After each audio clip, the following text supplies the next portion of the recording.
Bravo.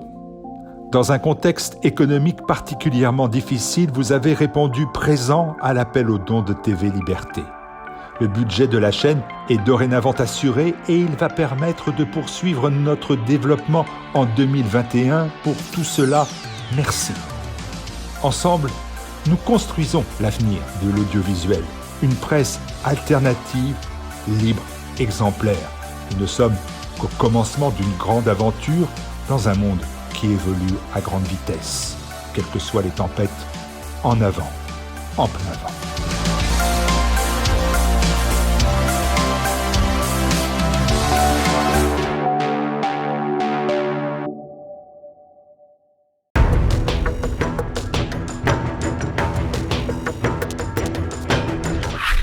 Bienvenue à tous dans notre Zoom. Aujourd'hui, nous recevons Éric Guéguin. Bonjour monsieur.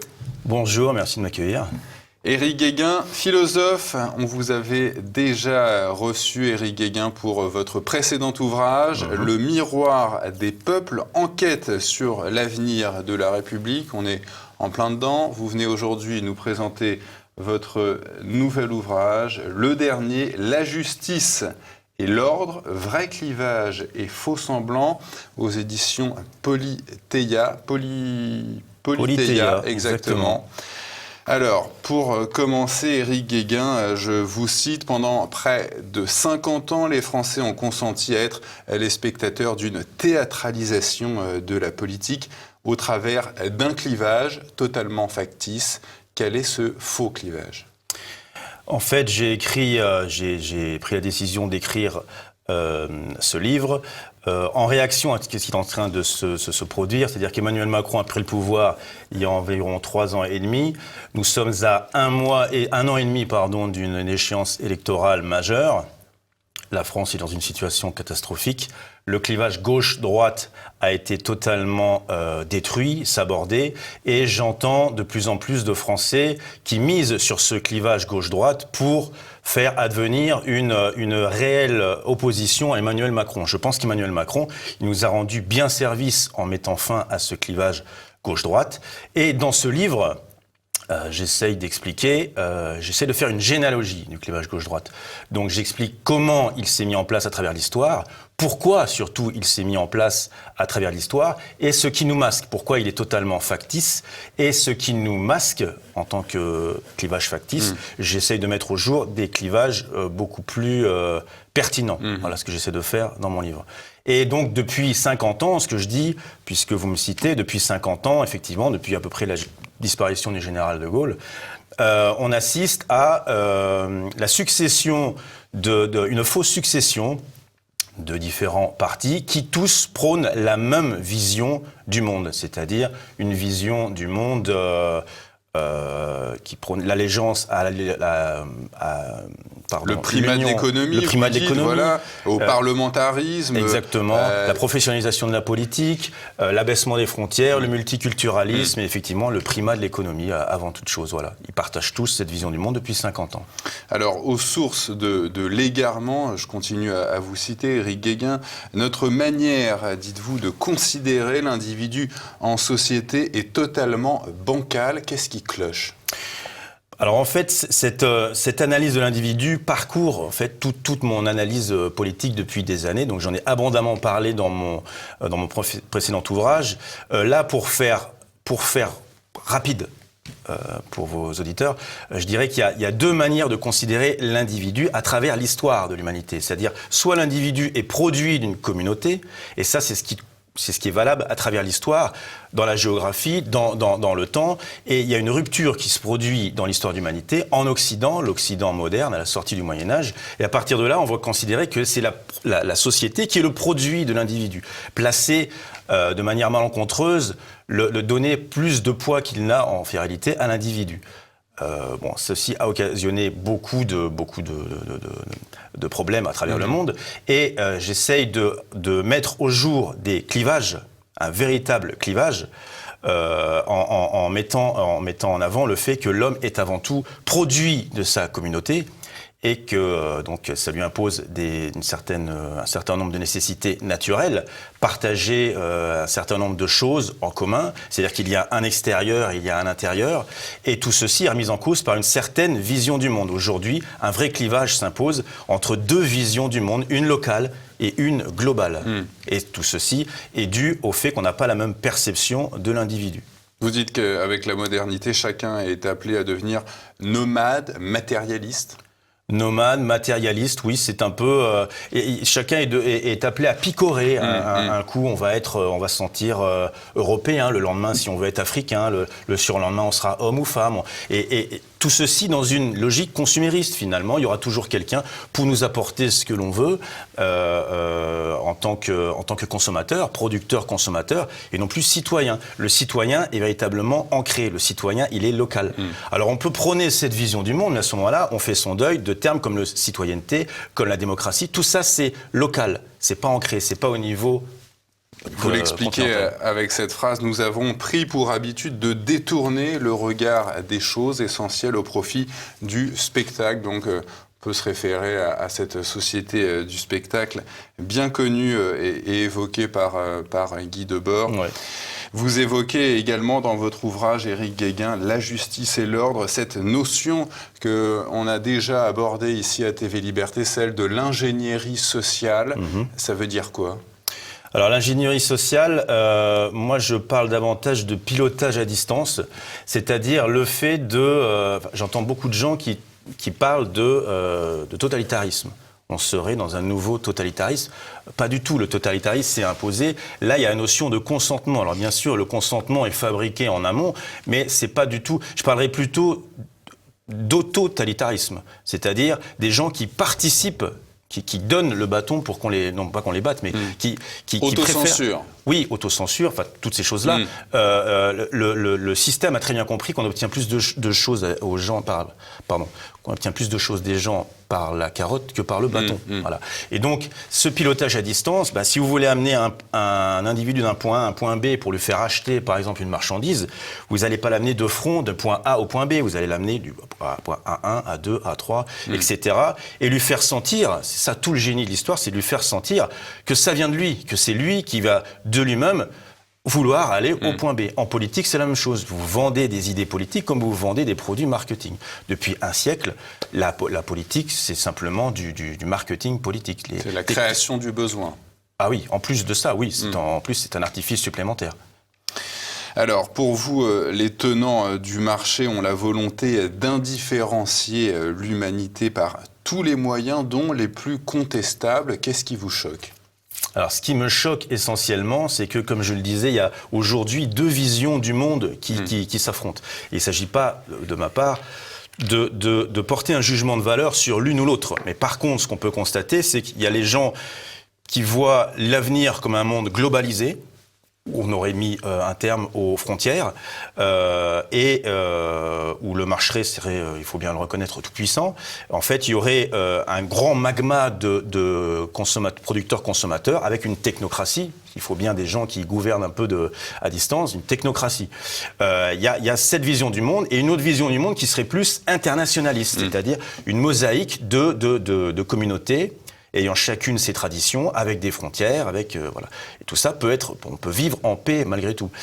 Ces deux visions du monde se télescopent, et je constate, moi, ce qui me choque, c'est que les moyens mis à disposition de la vision du monde globale sont beaucoup plus conséquents que les moyens mis à disposition du monde des partisans du monde local. C'est-à-dire au niveau des médias, on voit clairement que les médias subventionnés ont fait leur choix.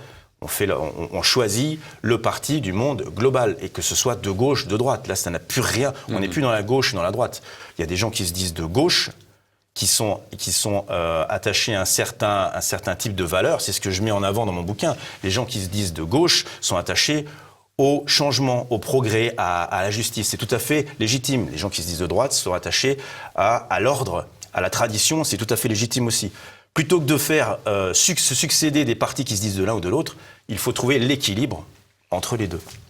Alors vous renvoyez un petit peu dos à dos, et c'est un petit peu ce que tout le monde peut constater, le citoyen et le producteur consommateur, on voit vers quelle voie les gens ont tendance à aller. Qu'est-ce qui vous fait croire que les Français préfèrent leur habit de citoyen à celui de producteur consommateur ? Rien. Rien me fait croire ça. Je pense effectivement que c'est les gens ont tout à gagner à se vautrer dans leur rôle. Je vous inclus tous. On a toutes et tous intérêt à se vautrer dans notre rôle de producteur-consommateur. Le citoyen, c'est quelque chose de plus exigeant. Moi, ça fait des années que j'étudie le métier de citoyen à l'antique, en étudiant l'histoire et la philosophie de l'Antiquité. Le métier de citoyen est très exigeant. Il faut laisser une place dans la vie des gens entre, vous avez la vie professionnelle, la vie domestique, familiale. Il faudrait aussi une vie civique qui n'existe pas. Bon, c'est très exigeant. La démocratie, c'est le plus exigeant des régimes. C'est pour ça que moi, j'ai beaucoup d'admiration pour la démocratie. Pas ce dans quoi nous vivons, pas du tout. Il n'y est pas du tout. La démocratie, le citoyen, c'est des choses très exigeantes. Et effectivement, on préfère... Je prends une métaphore. Vous laissez entrer une personne dans un hall d'immeuble. Vous laissez le choix, elle doit monter au 2e étage. Vous laissez le choix entre un ascenseur et un escalier. Je vous garantis que la plupart des gens, ils prendront l'ascenseur. Oui, on peut le constater dans le métro avec l'escalier roulant ou l'escalier normal. Voilà. Et si l'escalier roulant est en panne, ils prendront l'escalier roulant en marchant, sans penser qu'il y a... Je l'ai vu ça. et les gens vont vers la facilité. Notre régime actuel, c'est le régime de la facilité. C'est pas le régime de l'exigence qui tire les gens vers le haut, avec des termes comme démocratie ou citoyen. Et justement, ce rapport à la solitude que le système, vous le définissez, c'est toutes ces institutions économiques, politiques sur lesquelles le citoyen n'a pas prise. Ce système essaye un petit peu de laisser les citoyens dans une forme de solitude, justement pour les pousser à la consommation. Oui, alors ça c'est typique, c'est divisé pour mieux régner. Les gens, à partir du moment où ils s'occupent de leur petit commerce, de leur petit pécule privé, ne vont pas... Depuis 50 ans, en fait, on assiste à une dépolitisation totale de la vie politique. Dans les années 70, qui était éminemment politique, il y a eu les années 70... À partir de, on va dire, fin de Giscard, début Mitterrand, c'est terminé. On bascule dans autre chose. C'est le Bad Godesberg, c'est l'entrée dans la société de marché, dans la consommation débridée, etc. Et effectivement, les gens n'ont plus de conscience politique. On voit bien que, j'ai jamais cru moi personnellement dans les syndicats, mais même les syndicats ne font plus recette. Les gens sont laissés... En France, en tout cas. En France, en tout cas, bien sûr, oui. Je parle de la France, là. Oui, bien sûr, mais... Ouais. Pour moi, la dépolitisation ne vient pas seulement de l'échec des partis politiques. Il faut penser maintenant hors parti politique. Ça, c'est aussi c'est quelque chose de très exigeant. C'est pour ça que j'ai vu d'un bon œil le mouvement des Gilets jaunes, avec tout ce qu'on peut redire sur le mouvement des Gilets jaunes. Je trouvais ça, de prime abord, très sympathique. Et puis, demander de la souveraineté. Ils ont mis la souveraineté au cœur, quand même, de leurs revendications. J'ai jamais vu ça avant dans les manifestations syndicales, quoi. Ça, c'est important. Ça, c'est fondamental pour parler de démocratie. Vous parlez de l'étreinte des gouvernements, de la manière dont les gouvernements peuvent avoir un ascendant sur les citoyens. Pourquoi vous pensez que cette étreinte des gouvernements, elle est préférable à celle du marché ? La réponse est très simple, c'est que le gouvernement, on le voit, le marché, on le voit pas. C'est l'étreinte, on la ressent, celle des gouvernants. Celle du marché, elle est non palpable. On sent qu'on a un ennemi, mais on sait pas aujourd'hui, l'ennemi, c'est quoi? C'est peut-être les GAFA, c'est peut-être toutes ces grandes multinationales, mais qui font que nous tirer les fils de nos autres marionnettes. C'est plus insidieux, quoi. Voilà, c'est beaucoup plus insidieux. C'est ça qui est génial dans les deux sens du terme, dans les machiavéliques. Dans la situation actuelle, c'est que nos maîtres, ceux qu'il faut combattre, on ne les voit pas, on ne les voit jamais. C'est pas Emmanuel Macron, bien sûr. C'est une marionnette comme une autre. Au moins, quand on doit affronter un tyran, on voit le tyran, on voit ses armées, on sait à qui on a affaire. Là, dans notre cas, c'est plus le cas. Dans le culte du progrès, je vous cite une nouvelle fois Éric Guéguin, ce qui compte, ce n'est pas le mieux, mais l'irréversible. Vous entendez quoi par là ? En fait, le progrès en soi, c'est quelque chose de bien. Le progrès, je pense que c'est un mot positif dans la bouche de chacun. On aime chacun progresser en tant qu'individu. Le problème, c'est quand ça devient une idéologie, le progressisme. Et le progressiste, lui, ne cherche pas le mieux, mais il cherche le meilleur, mais il cherche à aller de l'avant. Celui qui est vraiment attaché à chercher le meilleur, il peut de temps en temps se dire, je suis allé trop loin, je reviens en arrière et je me réoriente. Voilà. Dans la logique progressiste, c'est hors de question. Hier, on enterre hier, on ne retourne pas, on ne regarde jamais dans le rétroviseur. Ça, c'est un problème, ça c'est totalement idéologique. Il faut savoir de temps en temps dire, on s'est trompé, on s'est fourvoyé, on revient en arrière pour mieux sauter. Voilà. Vous citez cet intellectuel Léopold Kohr, quand quelque chose ne va pas, ça veut dire que quelque chose est trop gros. Oui, alors ça je le cite à la fin de l'ouvrage. Qu'est-ce qui est trop gros ? Qu'est-ce qui est trop gros ? C'est notre façon de faire de la politique. À partir du moment où on conçoit des sociétés humaines beaucoup trop grosses, et la France déjà, 67 millions d'habitants, c'est compliqué d'organiser une démocratie, une souveraineté à cette échelle-là. Plus on s'étale, plus on prend de l'espace, plus on essaie de construire des consortiums, enfin une Europe, plus on dépasse les frontières que nous avaient, disons les dimensions prescrites par la nature. Je mets beaucoup en avant la nature dans mon ouvrage, le droit naturel, qui est un peu un abus de langage dans la manière que je l'utilise et que je l'oppose aux droits de l'homme. Mais je pense que effectivement, on excède une certaine taille idoine pour pouvoir faire de la politique. À partir de là, on bascule dans ce que Léopold Kohr appelle quelque chose de trop gros. Et c'est pour ça. Et le pire, c'est que nos gouvernants vont se dire, si on a des problèmes, c'est qu'on n'est pas encore assez gros, assez puissant. Il faut encore trouver d'autres pays pour se conforter dans l'erreur.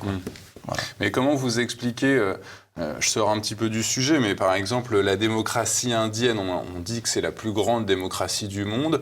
Ça fonctionne en apparence, ils sont plus d'1 milliard d'habitants. Oui, parce que c'est pas une démocratie. Par définition, c'en est pas une. Et puis quand on voit... C'est un fédéralisme déjà ? Oui, déjà. Et puis, il faut voir, est-ce que le peuple a la souveraineté ? Bon, il y a beaucoup de pauvres. Je pense pas que si on leur demandait, ils nous diraient qu'ils ont la souveraineté dans leur pays.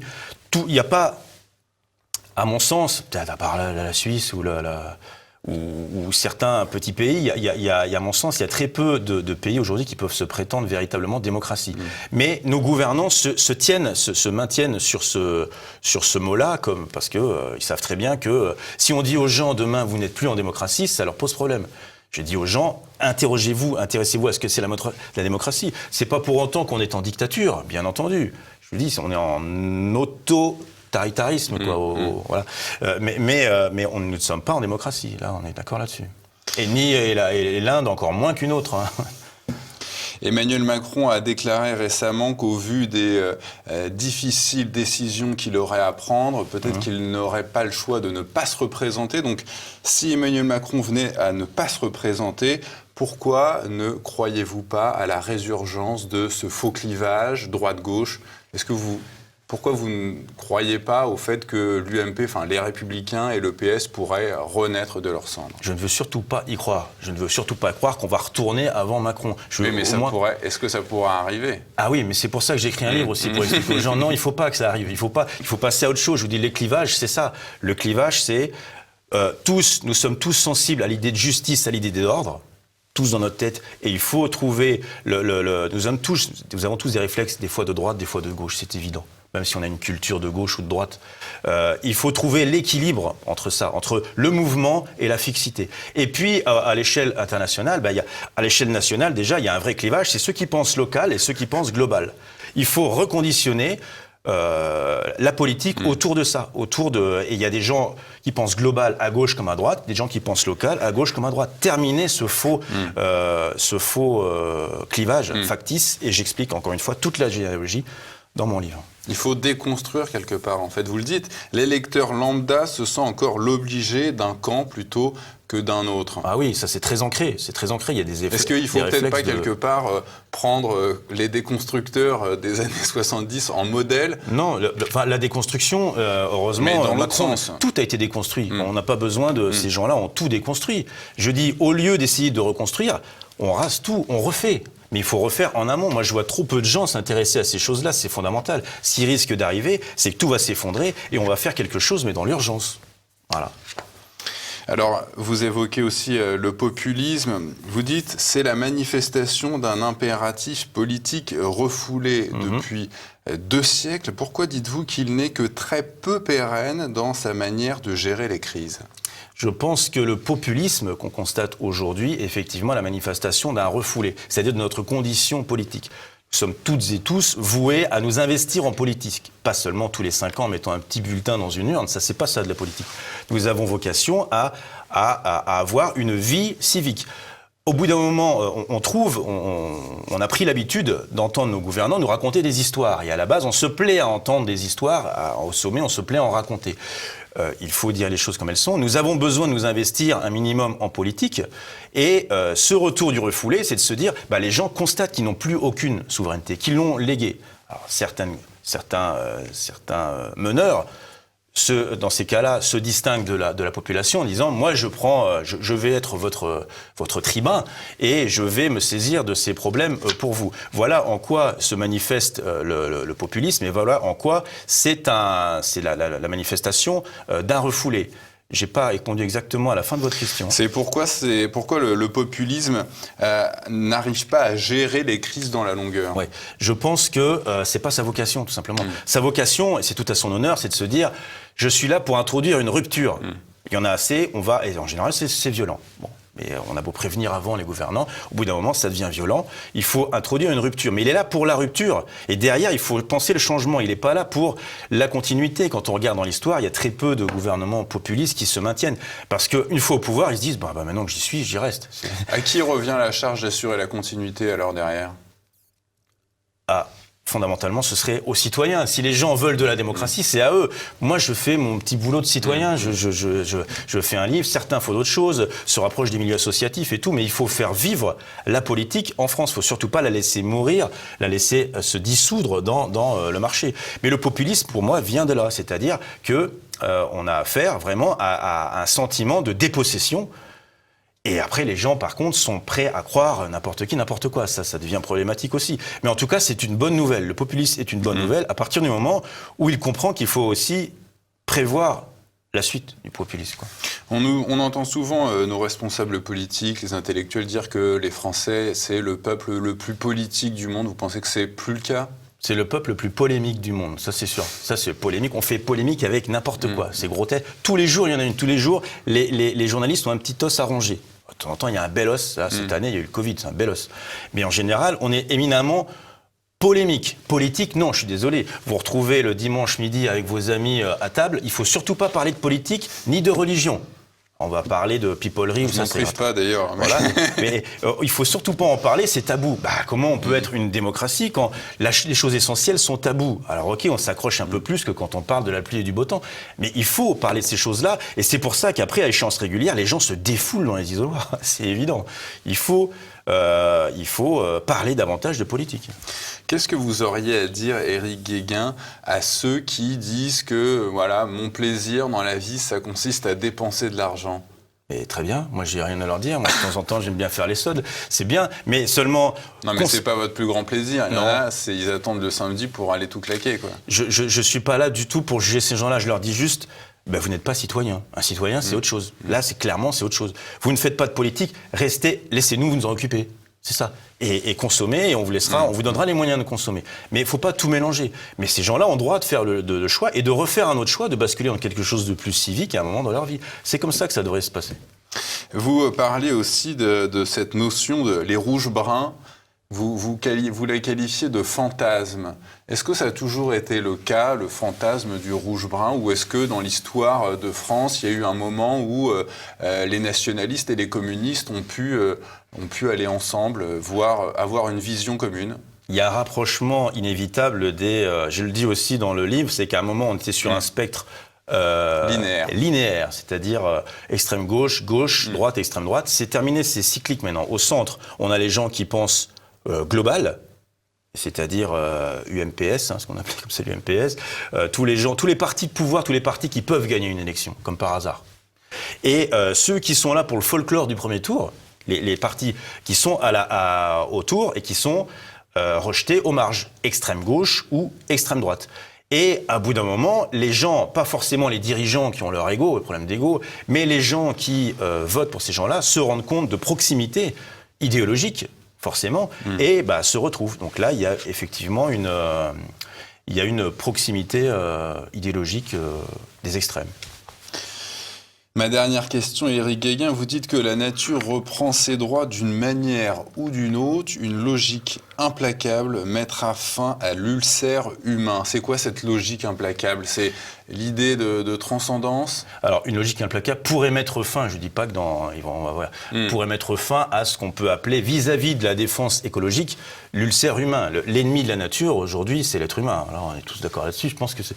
Enfin, s'il y a une... Il en fait partie, non? Exactement, et c'est ça le paradoxe, c'est ça qui est terrible. C'est que les gens oublient qu'on en fait partie. Défendre la nature, c'est aussi défendre la nature humaine, parce qu'il y a une nature humaine. On refuse de le voir. Et ce que je dis, c'est que je ne me place pas du côté de Dieu. C'est-à-dire, je me place du côté du déterminisme. Il y a un déterminisme. Nous sommes déterminés. L'homme n'a pas choisi de venir au monde. Quelqu'un, quelque chose, le hasard a choisi pour lui. Nous sommes des produits de la nature comme d'autres. Tout produit de la nature est soumis à un certain nombre de déterminismes. Il n'y a aucune raison de croire que l'homme n'y soit pas soumis à des déterminismes, ou alors, il en est épargné par une intelligence supérieure, et à ce moment-là, on fait intervenir Dieu. Mais les gens qui disent « il n'y a pas de nature humaine », en général, c'est pas pour nous parler de Dieu. Donc ces gens-là sont doublement fautifs. Au bout d'un moment, il faut se rendre compte qu'il y a des déterministes, il y a du déterminisme. Nous sommes toutes et tous voués à vivre en communauté, à partager un certain nombre de valeurs, de traditions, une langue commune. C'est comme ça. Et puis, donc il y a un extérieur, il y a un intérieur. Et puis, à évoluer personnellement, c'est là qu'il ne faut pas que cette vision communautaire n'étouffe pas l'individu. Et c'est au nom de ça que l'Occident a fait émerger l'individu à la fin du Moyen-Âge. Il ne faut pas non plus étouffer l'individu et qu'il puisse lui-même prendre son essor. Et la communauté n'en sera que plus forte à l'arrivée. On évoque depuis l'arrivée de ce Covid-19, on dépasse un petit peu Éric Guéguin, mais peu importe, ce monde d'après. Et alors vous le décrivez, un après beaucoup moins libertaire et arrogant, décroissant par instinct de survie, friand des produits locaux, mesurant l'importance des frontières, ne tirant plus de gloire de la promiscuité, savourant le temps long et le chant des oiseaux. Vous y croyez à cette utopie ? Je crois pas. Ces lignes-là, je les ai écrites en plein confinement. Je suis un peu déçu du fait, effectivement, que quelques mois plus tard, on se rend compte que les gens, sitôt déconfinés, se ruent dans les McDo ou les Zara pour surconsommer. Ça ne concerne pas tous les gens. Je pense qu'il y a des gens qui ont pris réellement conscience de certaines choses, en particulier ce dont je parle là, ces exemples que j'évoque. Je pense qu'effectivement, il y a quand même une prise de conscience du fait que les frontières, c'est pas mal. Les frontières, c'est pas que fasciste.